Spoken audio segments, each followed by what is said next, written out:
যারা বিএড করতে এসেছে এখানে সকলেই কিন্তু স্কুলে বা কলেজ যেখানেই হোক আর কি পড়াবেন বলেই শিক্ষকতা পেশার সঙ্গে যুক্ত হবেন ভবিষ্যতে, তার জন্যই এসেছে।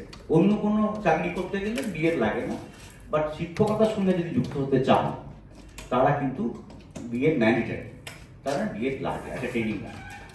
তো এই কঠিন কাজটা যখন করবেন, আমি একটা এক্সাম্পল, আমাদের ভারতবর্ষের ইতিহাস যদি দেখেন, আমরা যেটুকু ইতিহাস জানি যে আমাদের খুব পুরনো সভ্যতা ছিল।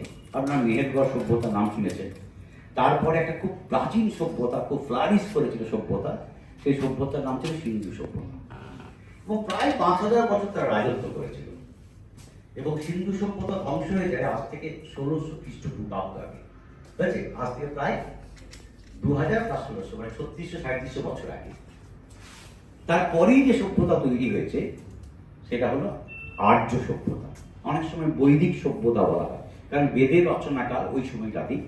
ঋগ্বেদ 1600 খ্রিস্টপূর্বাব্দে তৈরি, এবং সব শেষে যে যদি অথর্ববেদ সেটা 600 খ্রিস্টপূর্বাব্দে।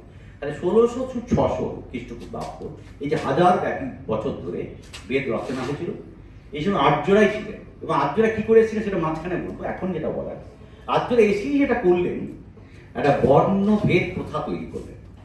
অর্থাৎ সমাজকে তারা ভেঙে দিলেন 4টে বর্ণে, তাই তো আমরা জানি না? তো কি কি সেই বর্ণ? ব্রাহ্মণ। এবার শেষ থেকে শুরু করি। কারা শূদ্র, সব থেকে শেষে কারা শূদ্র। কারা শূদ্র? যারা উন্নতি কাজ, তারা উঁচু যে 3টে বর্ণ, তাদের সেবা করত, সারাদিন হাড় ভাঙা পরিশ্রম করত, এবং তাদের ঠাঁই ছিল কোথাও? নগরের প্রান্তে। তারা শহরে থাকতে দিত না, শহরের এক প্রান্তে শূদ্ররা বসবাস করত। যদি বৈদিক সভ্যতা পড়েন দেখবেন, তার মানে জীবনে যারা প্রচুর পরিশ্রম করে, প্রচুর খাটতে হয়, তারা কিন্তু সোসাইটির একদম প্রথমে আসতে পারে না, সোসাইটির একদম নিচে ছিল। ঠিক তার উপরে কারা?